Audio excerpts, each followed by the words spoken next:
Queridos irmãos e irmãs, amigos e amigas, que Jesus nos abençoe nesse instante.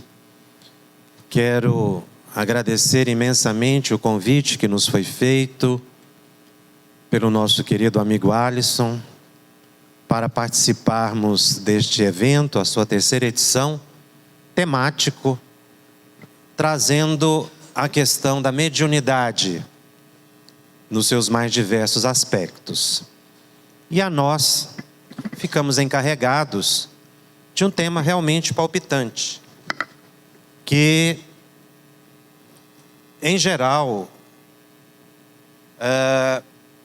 causa uma certa dificuldade na compreensão e podemos dizer até mesmo uma certa polêmica, que é a questão do animismo dentro da prática mediúnica. A controvérsia sobre a questão existe em função de uma incompreensão, podemos dizer assim, do que representa realmente o animismo. Nós temos identificado isso já de um certo tempo, que o animismo é considerado sinônimo de imaginação, às vezes de fraude, ou uma excessiva interferência da psique do médium na comunicação mediúnica. Noutras palavras, o médium anímico é aquele que está falando muito mais durante o transe do seu subconsciente do que propriamente a transmissão do comunicante espiritual. Então, muitas vezes, o médium taxado de anímico, ele fica um tanto quanto marginalizado, porque é considerado um defeito do médium. Mas esta não é a sua originária definição.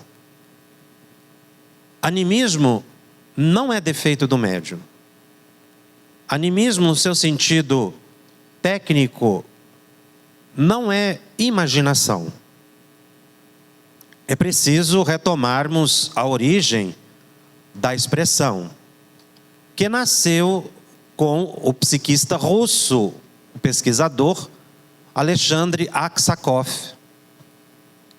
que traz a definição no livro Animismo e Espiritismo,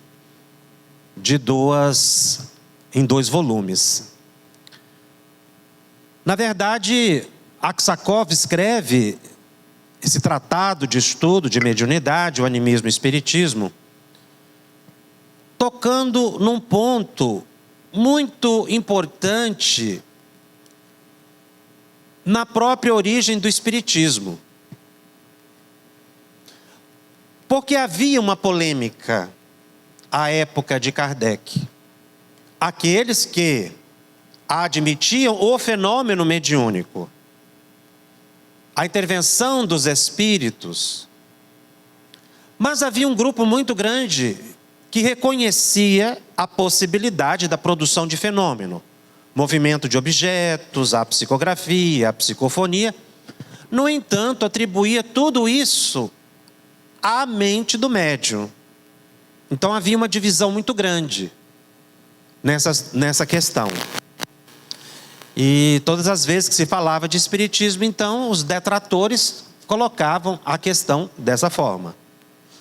A gente está vendo o médium falando, a gente está vendo o movimento de objetos, mas isso é tudo do subconsciente do médium. Não existe espírito comunicando. Então Aksakov se debruçou numa pesquisa que fez uma grande defesa, na verdade, do espiritismo, a partir do estudo de Allan Kardec. Então, ele verificou que existem fenômenos que são produzidos pelos espíritos. A psicografia, a psicofonia, por exemplo. No entanto, existem eventos, existem fenômenos que são provocados pela alma do médium. Daí, animismo, ânimos, alma.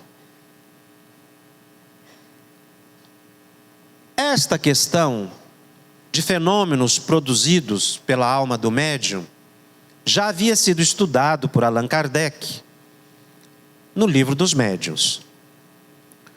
No capítulo 19, quando Kardec trata da participação do médium nas comunicações. Kardec faz uma pergunta muito interessante aos espíritos sobre exatamente essa polêmica. A alma do médium é que está produzindo o fenômeno, existem espíritos ou não existe? Então Kardec fez uma pergunta. As comunicações escritas ou verbais podem emanar do próprio espírito encarnado do médium? Ele toca o ponto nevrálgico. Afinal de contas, a alma do médium está produzindo ou não o fenômeno? E a resposta dos espíritos é surpreendente. Eles disseram a Kardec: a alma do médium pode comunicar-se como a de qualquer outro, se goza de certo grau de liberdade, recobra suas qualidades de espírito. Tendes a prova disso nas visitas que vos fazem as almas das pessoas vivas, as quais muitas vezes se comunicam convosco pela escrita sem que o chameis. A resposta se desenvolve e Kardec faz uma segunda pergunta na sequência. Não parece que essa explicação confirma a opinião dos que entendem que todas as comunicações provêm do espírito do médium e não de um espírito estranho? Porque ele falou aqui atrás que a alma do médium pode se comunicar. Então o espírito está confirmando que realmente a produção do fenômeno é da alma do médium. E os espíritos esclarecem. Os que assim pensam só erram em darem caráter absoluto à opinião que sustentam. Porquanto, é fora de dúvida que o espírito do médium pode agir por si mesmo. Isso, porém, não é razão para que outros não atuem igualmente por seu intermédio. E aí Kardec faz uma terceira pergunta. Então como é que vamos distinguir se quem está respondendo é a alma do médium ou é outro espírito? E eles complementam, pela natureza das comunicações. Estuda as circunstâncias e a linguagem e distinguirás. E aí vem a explicação mais técnica, que soluciona a dúvida. No estado de sonambulismo, de êxtase, é que principalmente o espírito do médium se manifesta, porque se encontra mais livre. No estado normal é mais difícil. Aliás, há respostas que se não podem atribuir de modo algum. Por isso é que te digo, estuda e observa. Aksakov escreveu os 2 volumes desenvolvendo esse pensamento. Porque ele foi observar que realmente o médium pode transmitir e transmite a mensagem de espíritos que vêm pela psicografia e pela psicofonia. Mas existem alguns fenômenos que são produzidos pela alma do médium. E que ele deu nome para diferenciar os 2 fenômenos, os fenômenos que nós podemos dizer tipicamente mediúnicos e os fenômenos anímicos.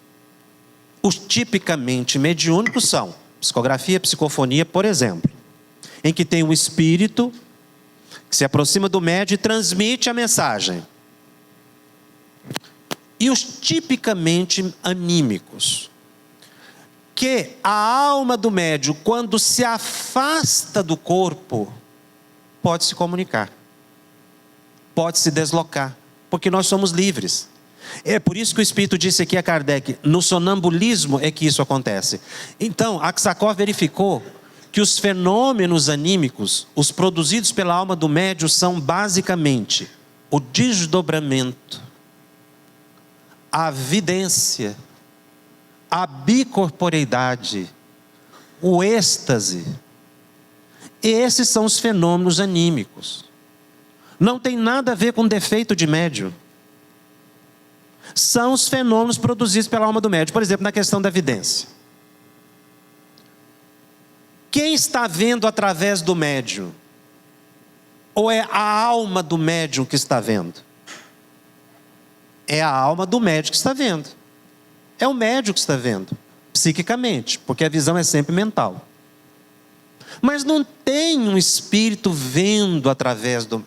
Não, mas o espírito pode ampliar a capacidade visual do médium? Pode, mas quem está vendo ainda é o médium.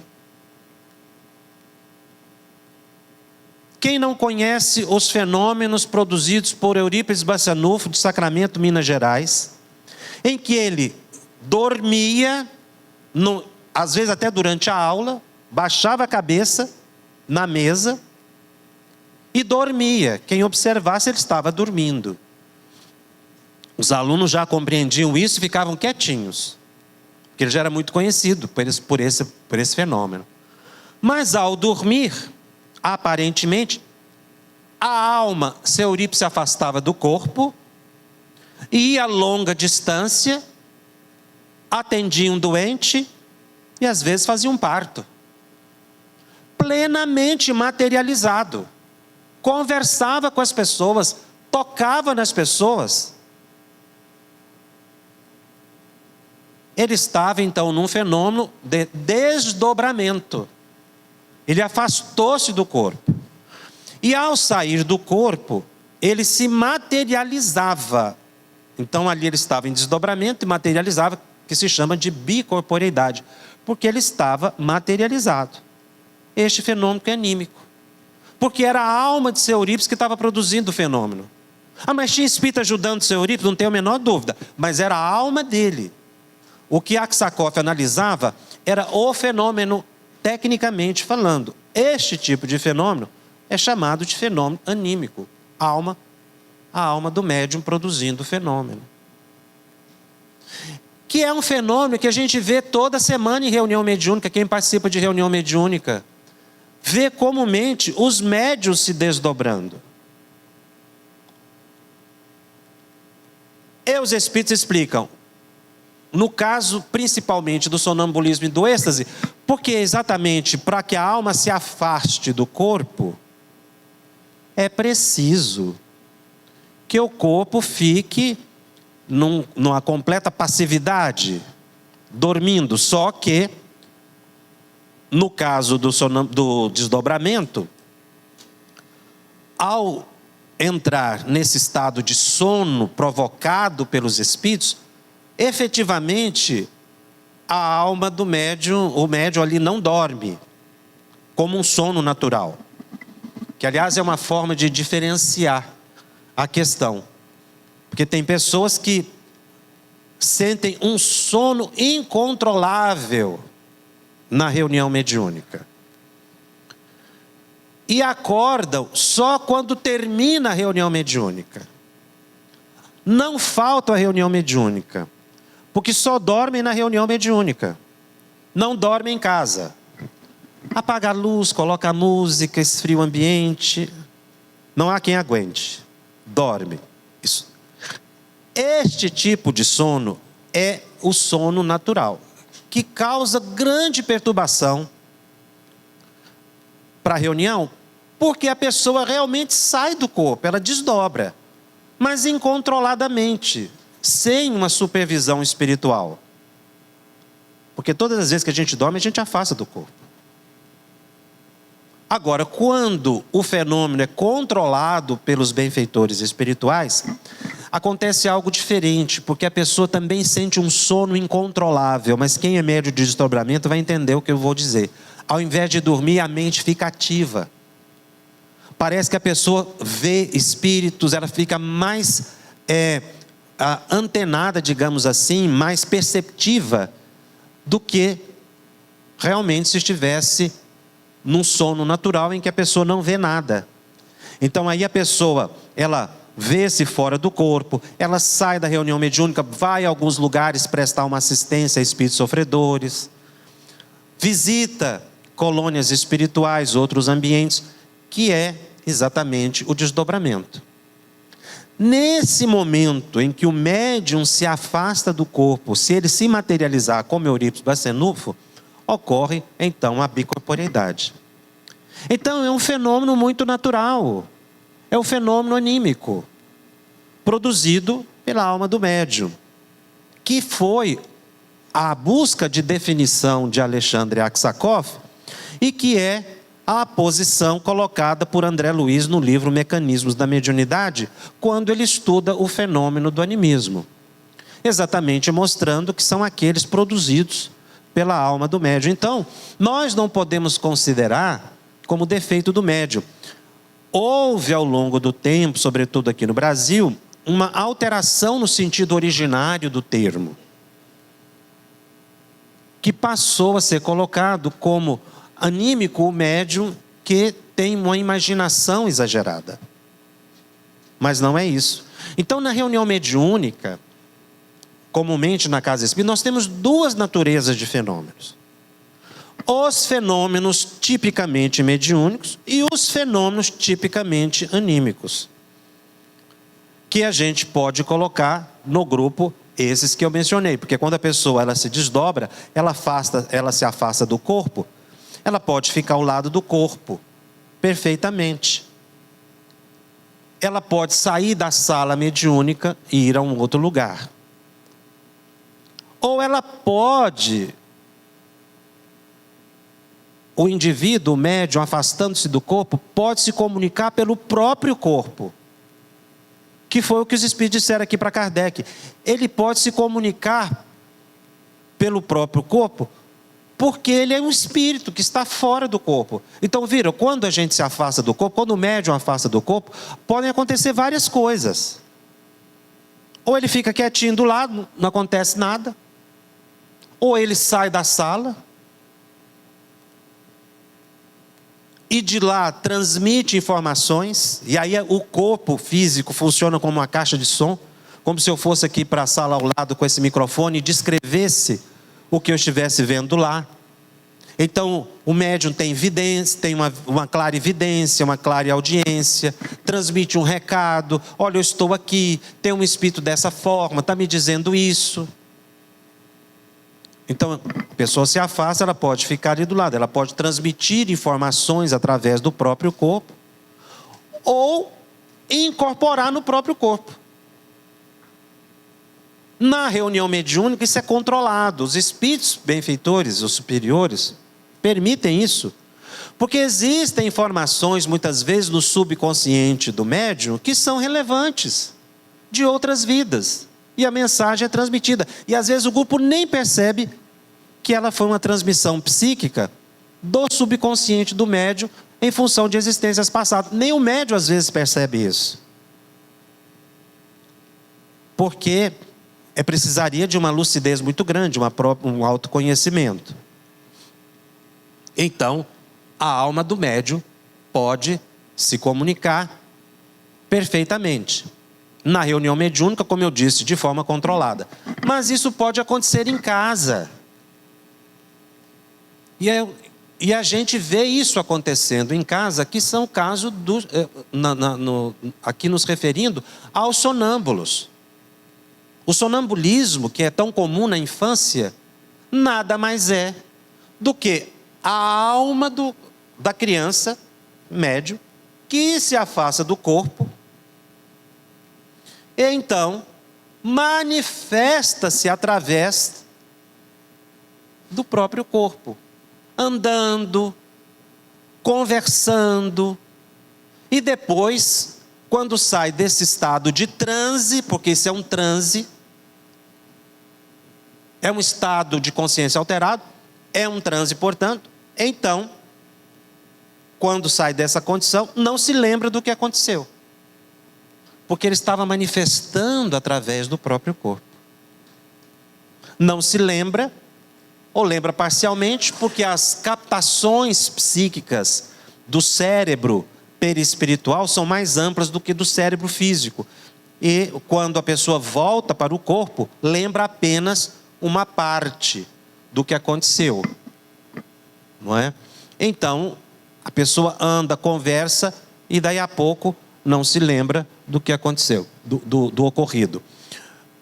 É o fenômeno anímico, é o sonambulismo. Então, esse tipo de transe é o transe anímico, diferente do transe mediúnico, porque o transe mediúnico é um espírito manifestando através do corpo físico. No transe anímico, é a alma do médium manifestando-se pelo seu próprio corpo. Então a gente vê que são fenômenos muito complexos. E a reunião mediúnica, o dirigente tem que estar bastante atento ao que acontece, porque ele está lidando continuamente com os dois fenômenos. Então, na reunião mediúnica, nós temos os fenômenos mediúnicos e temos os fenômenos anímicos. Todos nós, quando dormimos, participamos desse fenômeno anímico. Porque quando a gente dorme, a gente sai do corpo. Esse fenômeno é um fenômeno anímico. É a alma que se afastou do corpo. E a gente vai a lugares, conversa com pessoas. Inclusive é o caso daqueles que dizem assim: eu nunca vi um espírito. Vê toda noite. Quando você dorme, você não vê uma pessoa que já morreu? Já sonhou com alguém que já morreu? Já, então você viu um espírito. Você já sonhou com alguém vivo? Já, você viu um espírito vivo. Era um espírito, porque o corpo está lá na cama. Ele está fora do corpo aqui. Se nesse momento do sono nosso natural, o indivíduo se materializar, ocorreu a bicorporeidade, que era o caso de Eurípides Barçanufo. Então, fenômenos produzidos pela alma do médium. Onde é que está o defeito aí? Lugar nenhum. Então, a tese do animismo, ela fica mal compreendida ou distorcida. Mas a verdade é que nós precisamos compreender bem esta questão da diferenciação dos dois fenômenos.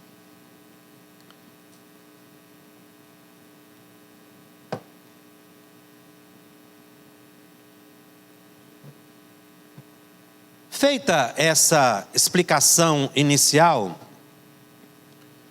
não sei se ficou clara a compreensão dos dois fenômenos.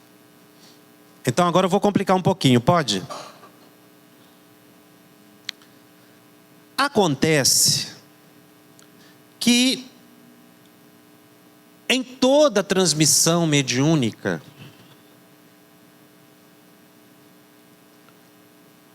ocorre uma certa participação do médium efetivamente, pelo próprio mecanismo da comunicação. Um espírito não transmite palavras para a mente do médium para que ele escreva ou fale. Porque a nossa comunicação não é por palavras. Essa é uma explicação que o espírito Erasto dá em O Livro dos Médiuns. Ele diz o seguinte: a linguagem universal é a do pensamento. Então os espíritos se comunicam pelo pensamento. Na base de todo fenômeno mediúnico está o pensamento, que foi uma das percepções mais excepcionais de Allan Kardec. Quando Kardec começa a pesquisar os fenômenos, o movimento da mesa,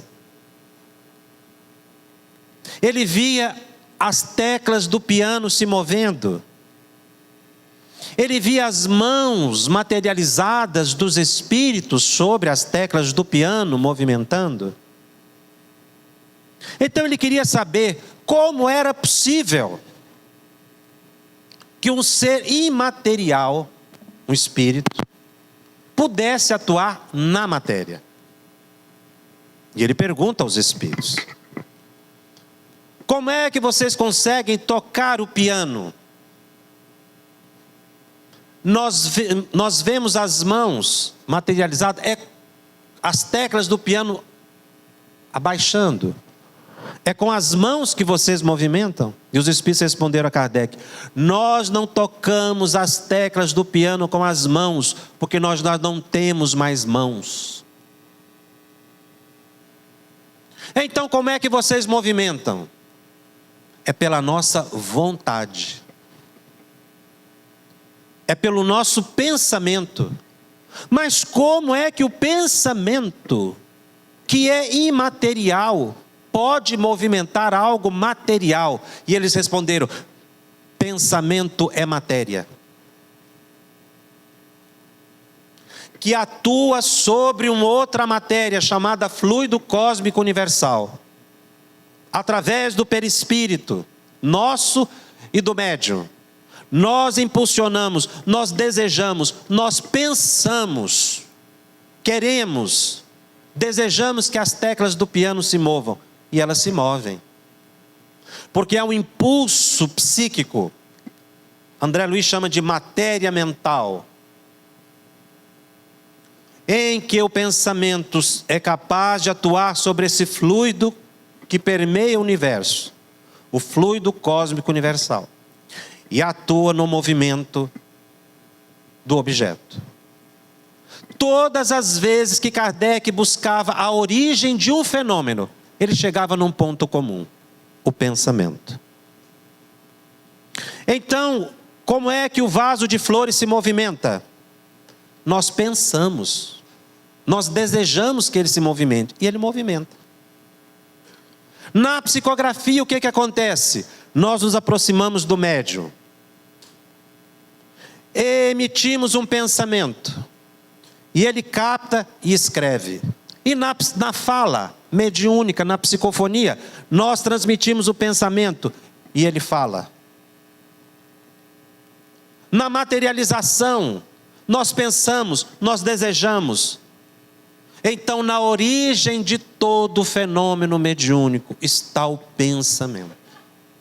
E foi para o pensamento que se dirigiu toda a pesquisa de Allan Kardec. O Livro dos Médiuns é o maior estudo que se tem do pensamento, não é de fenômeno. Porque o fenômeno foi a busca para a compreensão do pensamento. Então, toda transmissão mediúnica, ela é psíquica. E em sendo assim, nós precisamos entender, quando Erasto diz que nossa linguagem universal é do pensamento. A neurolinguística moderna mostra que nós nos comunicamos por imagens mentais, não é por palavras. Então eu digo, por exemplo, cadeira. O que vem na mente nossa não é a palavra cadeira, é a imagem do objeto. Se eu pedir para que você narre para mim a história de um livro,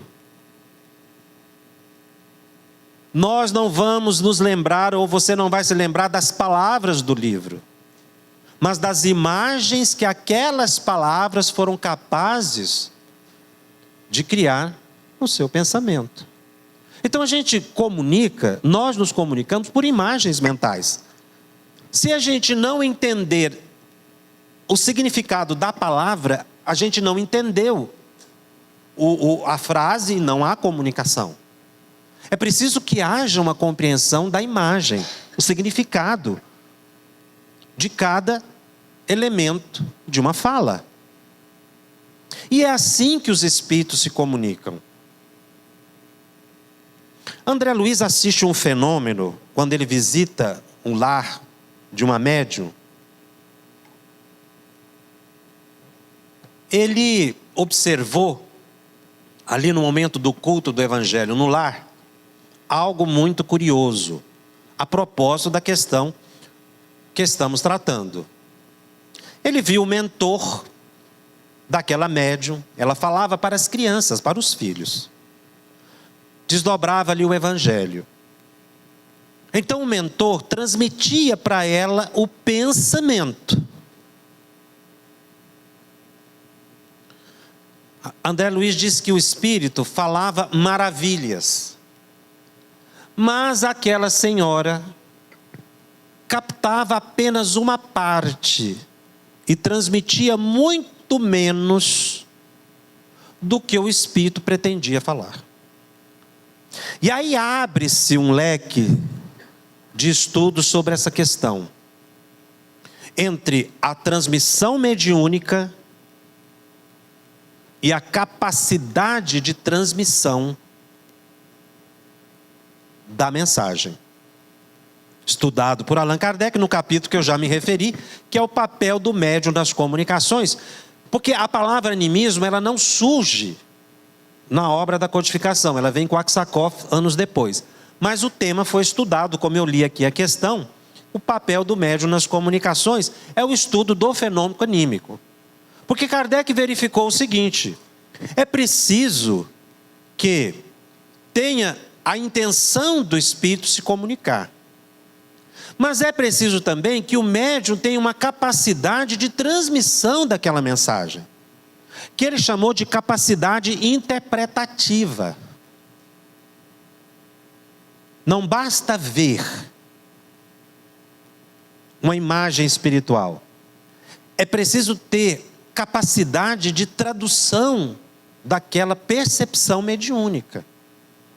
Então não basta que tenha um espírito querendo transmitir uma mensagem através de um médium. É preciso que o médium tenha a capacidade de transmitir o pensamento do espírito. As coisas se conjugam. Como, por exemplo, se a gente para diante de uma obra de arte, um quadro excepcional. Por exemplo, uma obra de Van Gogh, A Noite Estrelada. Você pode ficar ali diante do quadro. Se você compreender de pintura, for um expert, você vai ver naquela obra maravilhas. Algo único na história da humanidade, nas artes da humanidade. Mas uma outra pessoa pode olhar e não ver nada, e está vendo o quadro. Ou vai transmitir muito pouco, pode achar até feio aquela obra-prima, porque não entendeu a mensagem ali transmitida pelo pintor. Assim é com a comunicação mediúnica. Não basta eu ver um espírito, não basta eu captar o pensamento de um espírito, eu preciso ter possibilidade de tradução, de transmissão dessa mensagem, que é o caso narrado por André Luiz. A médium retinha apenas uma parte. Ou seja, existe sim uma necessidade de que a psique do médium detenha recursos psíquicos suficientes para a transmissão do pensamento do desencarnado. Não basta ver, não basta ouvir. É por isso que ocorrem distorções na vidência. Porque a pessoa vê uma coisa, não tem capacidade interpretativa, e aí imagina, deduz, além do real. É aí que surge a palavra animismo. A pessoa foi muito anímica, porque ela exagerou. Ela falou além do que percebeu.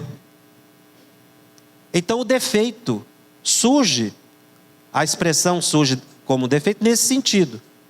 Porque realmente o médium necessita ter recursos psíquicos. E o que é que dá essa capacidade receptiva, mediúnica, ampla para o médium? Basicamente o estudo. O médium precisa estudar. Emmanuel chega ao ponto de dizer que o médium precisa estudar o alfabeto. Ou seja, precisa melhorar a própria capacidade gramatical, intelectual, se pretende transmitir o pensamento dos espíritos elevados.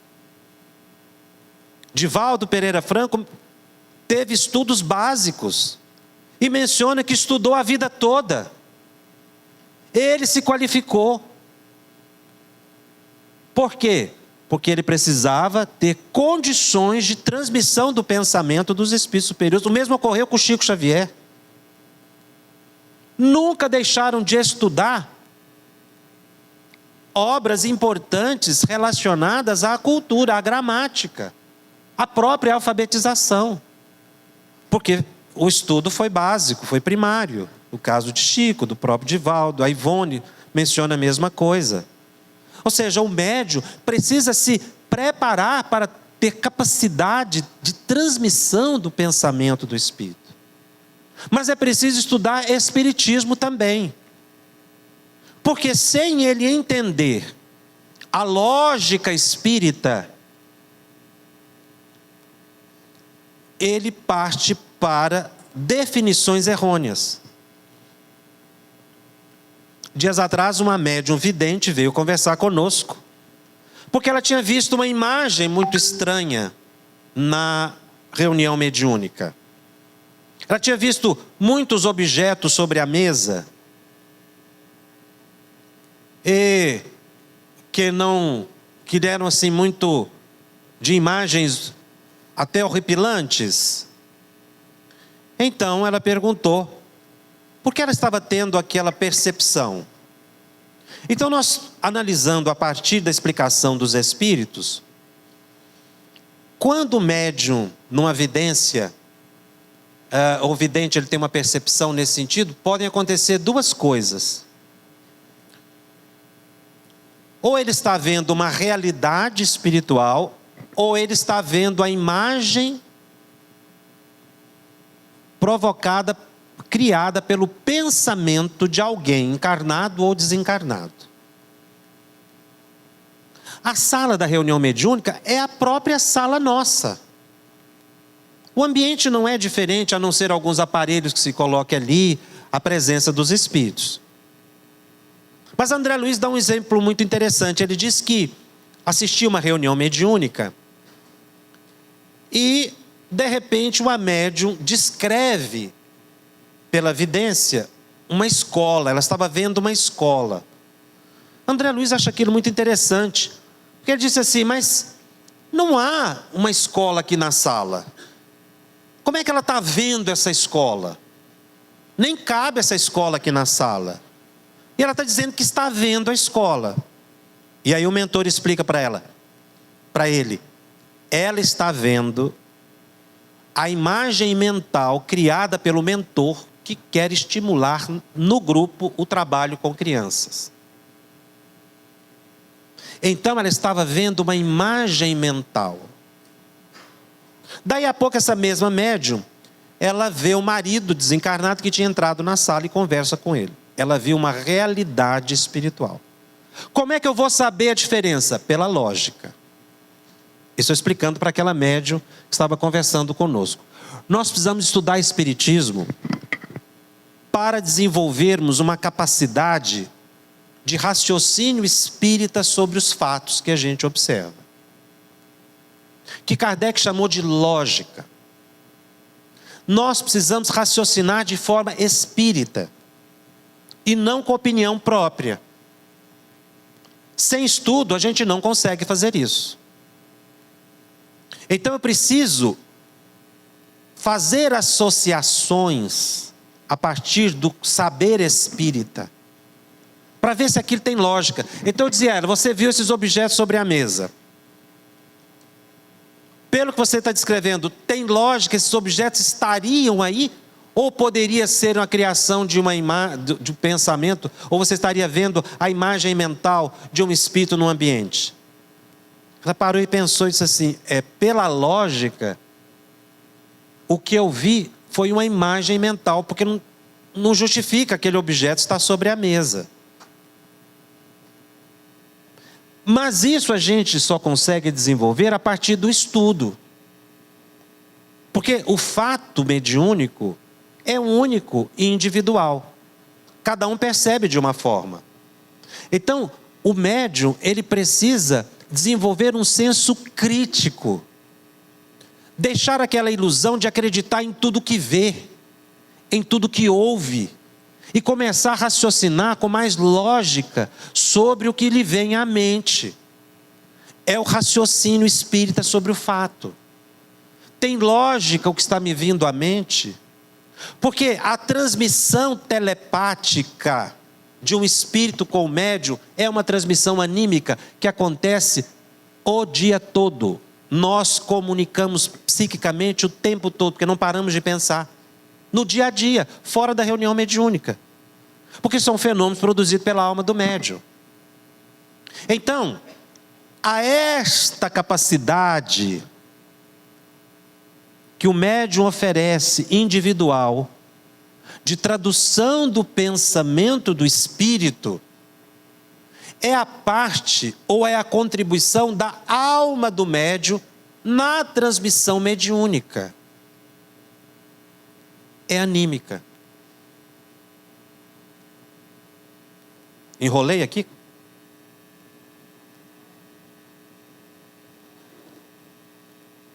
Diz André Luiz: todo fenômeno ele é medianímico. Ele é mediúnico e anímico ao mesmo tempo. Por quê? Porque o espírito transmite pensamento e as palavras são do médium. Então o fenômeno que a gente assiste e diz mediúnico, na verdade ele é medianímico. Porque a transmissão do pensamento é do espírito, mas a palavra é do médium. Então a mensagem vai ser mais rica ou mais pobre de acordo com a capacidade interpretativa do médium de transmissão daquela mensagem. Então, através de um médium, a mensagem poderá ser mais rica. O mesmo espírito, através de um outro médium, mais pobre. Em função de vários fatores que interferem no processo. Eu citei o estudo, que é fundamental. Mas existem outros fatores que interferem. A caridade, o bem que se presta, a renúncia. Por que esse aspecto moral interfere no conteúdo da mensagem? Porque representa a elevação de sentimentos, a elevação espiritual do indivíduo, que lhe permite um contato mais amplo com os espíritos superiores. Que Kardec tratou do tema chamando de influência moral do médium nas comunicações. Kardec estudou o fenômeno por vários aspectos. É impressionante o livro dos médiuns. Ele olha o fenômeno mediúnico por vários ângulos. E ele percebeu que o médium que busca a sua transformação moral com base no Evangelho de Jesus, ele tem uma capacidade de transmissão da mensagem superior a um outro que não oferece as mesmas condições. Então, quando o médium se evangeliza ao lado do estudo, na medida da sua transformação moral, ele oferece melhores condições psíquicas para a transmissão da mensagem dos espíritos. Porque a questão da frequência psíquica se amplia. Então ele vai conseguir perceber uma amplitude maior de pensamentos e uma capacidade receptiva mais segura. Então, fazer o bem para as outras pessoas, a caridade, o desinteresse na prática da mediunidade, a ausência de personalismo, a vontade de ajudar, de fazer da mediunidade algo apostolar, se sublimar na prática do bem, são fatores que interferem numa comunicação mediúnica. Não basta querer ser médium. Nós precisamos construir no trabalho mediúnico a nossa edificação, que é a grande preocupação dos espíritos em relação a nós. Melhorarmos-nos culturalmente, espiritualmente pelo saber espírita e aplicar o conhecimento. Aí os nossos recursos anímicos se ampliam e a transmissão da mensagem se efetiva. Por isso o médium precisa estudar. Aliás, a questão do estudo para o médium, quando fala para o médium estudar, parece que você está colocando ali um punhal nas costas dele. Eu sempre trabalhei mediunicamente, diz. Trabalhei 40 anos na mediunidade, incorporo na maior facilidade, nunca estudei, para que eu vou estudar? E ele tem razão, porque para incorporar, falando da psicofonia, a pessoa não precisa estudar não. Porque o fenômeno, ele é fisiológico. A pessoa é preparada no mundo espiritual para o transe. Então ele vai entrar em transe espontaneamente, sem precisar de fazer nenhum esforço. Porque a mente dele está adaptada para isso. Mas para que haja qualidade na transmissão mediúnica, é preciso oferecer condições mnemônicas e psíquicas suficientes ao interesse dos espíritos. Por que muitos médiuns não estudam? Esse é um tema que nos chama sempre a atenção. Porque muitos não entendem a importância de estudar. Existem aqueles que são indolentes, um pouco preguiçosos, mas existe também uma grande parte daqueles que não conseguiram entender a importância. E para quem quer estimular o trabalhador ao estudo, deve sempre lembrar que o adulto, para se dedicar ao estudo, ele precisa ele precisa compreender o valor daquilo que ele vai fazendo. Uma pessoa no campo profissional é assim. A pessoa só faz um curso de aperfeiçoamento se aquilo for agregar algo profissionalmente, que ele vai dar um ganho. Então ele se esforça e faz um curso, porque ele sabe que ali vai ter um ganho maior. No caso da mediunidade é a mesma coisa. A pessoa precisa entender que se ela estudar, ela melhora a capacidade de transmissão da mensagem. Incorporar, todo mundo incorpora, mas com qualidade são poucos. É aí que está a diferença. Por isso os espíritos são insistentes na questão do estudo. Porque grande parte das pessoas não conseguem enxergar a importância disso. Por isso, nós poderíamos fazer aqui uma breve reflexão sobre a questão do papel do médium na comunicação, da participação anímica dele, ou seja, dos recursos pessoais que ele oferece, em benefício do trabalho do bem. Então esqueçamos essa questão de defeito do médium e partamos para o estudo das possibilidades psíquicas do indivíduo, que precisam ser ampliadas, porque todo fenômeno ele é medianímico. Tem a parte do espírito, que é o quadro de Van Gogh. Mas é preciso que o médium, que é aquele que está diante do quadro, tenha capacidade interpretativa do que está vendo. Senão ele vai ver, mas não vai saber dizer, ou vai dizer muito pouco. Então nós vamos identificar, se a gente pudesse fazer um estudo pessoal acerca da questão do esforço do indivíduo para a sua contribuição pessoal à prática da mediunidade. Nós poderíamos identificar, não querendo ser exaustivo e nem fazer nenhuma classificação, mas até falando de nós mesmos, numa reflexão pessoal, nós podemos nos colocar em 5 níveis diferentes de trabalhadores espíritas, poderíamos dizer assim.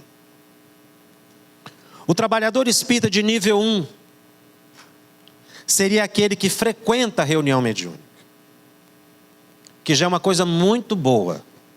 É o frequentador de reunião mediúnica. Porque tem aquele que vai de vez em quando, só quando quer resolver um problema. Quando a vida aperta, aparece na reunião mediúnica. Quando resolve o problema, desaparece. Então esse não guarda a confiança dos espíritos. Mas tem aquele pessoal que frequenta. Não falta de jeito nenhum. Tem uma turma que não falta porque adora ver espírito falar. Outros porque não tem o que fazer em casa. Outros porque gostam de dormir na reunião mediúnica. Então, existem obviamente aqueles que estão frequentando ali conscientes do trabalho. Por isso a gente diz que no nível 1, não basta frequentar. É preciso ter perseverança. Eu falei 5, é 1 minuto para cada um, viu? Já está ali com a placa 10, 5. É preciso ter perseverança. O que é perseverança? Eu preciso me melhorar no trabalho. Eu preciso me dedicar, ter esforço para me aprimorar, que é a perseverança. Não basta eu ser um frequentador, eu tenho que ser perseverante no estudo. Para eu me qualificar e dar condições aos espíritos para o trabalho, junto ao plano material, conforme eu me comprometi na dimensão espiritual. Então aí, quando o indivíduo frequenta e tem perseverança, ele vai para o nível 2, porque ele passou a estudar. Então a pessoa precisa se dedicar ao estudo, mas não basta estudar. Porque tem muita gente que estuda e se torna uma verdadeira estante enfeitada de livros. Não serve para nada, a não ser para polemizar. Sabe muito, mas não aplica nada na vida.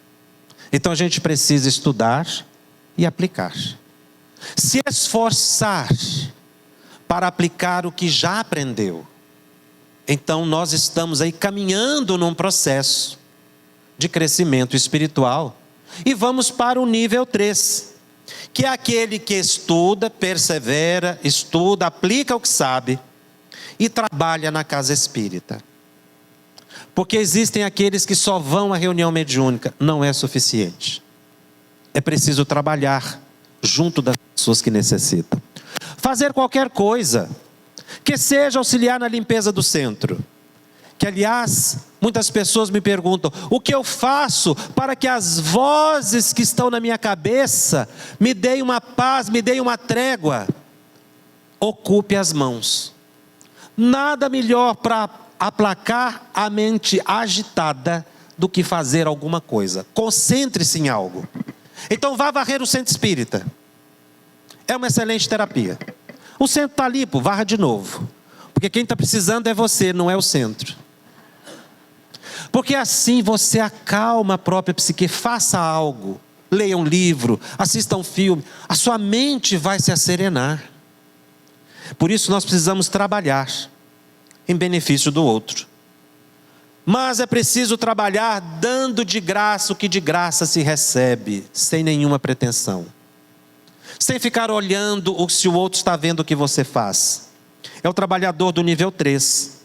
Quando ele entende que na mediunidade deve-se dar de graça o que de graça se recebe, ou seja, trabalhar sem nenhuma pretensão, sem vaidade, sem orgulho, sem personalismo, sem ideia de egoísmo, no sentido de domínio social que se empreende, nós vamos para o nível 4 e vamos conseguir fazer um outro nível de caridade. Aqui está na questão 886 do Livro dos Espíritos, a caridade relacional. Quando Kardec pergunta aos espíritos qual o verdadeiro sentido da palavra caridade, como a entendia Jesus? E os espíritos respondem: benevolência para com todos, indulgência para com as imperfeições dos outros e perdão das ofensas. Então aí nós entendemos o verdadeiro sentido da mediunidade. A caridade no relacionamento entre encarnados e desencarnados, entre nós, vivos na terra, vivos na dimensão espiritual. É preciso que o trabalhador da mediunidade chegue nesse nível, no nível 4, da caridade moral, da caridade que transforma a vida das pessoas, para que a gente perdoe mais, se entregue mais ao benefício do próximo. A indulgência, a benevolência são fundamentais nesse processo de empatia, para nos sensibilizar na presença dos espíritos. Aquele que consegue fazer isso avança para o nível 5, que é a da espiritualização do ser. Quando o Evangelho de Jesus penetra-lhe o coração, e aí ele consegue, num plano mais elevado, alçar a compreensão dos espíritos benevolentes. Ele se espiritualiza na tarefa. Ele transforma a tarefa num apostolado, caso de Ivone do Amaral Pereira, que teve tudo para ter uma encarnação complexa, difícil, problemática, porque foi suicida. Mas ela se esforçou para trabalhar com os benfeitores espirituais, na renúncia, na humildade.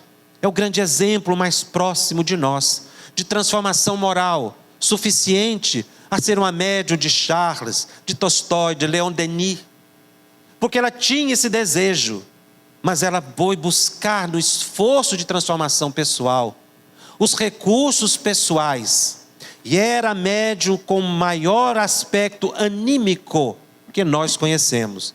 Ela se desdobrava, ia na colônia espiritual, voltava e escrevia um livro. Era um fenômeno anímico na vida de Ivone. Então todos nós somos anímicos, todos nós somos mediúnicos. A questão é, aprimoremo-nos, caminhemos nessa ascese de níveis espirituais, para que a gente possa servir adequadamente aos benfeitores que esperam isso de nós. Muito obrigado.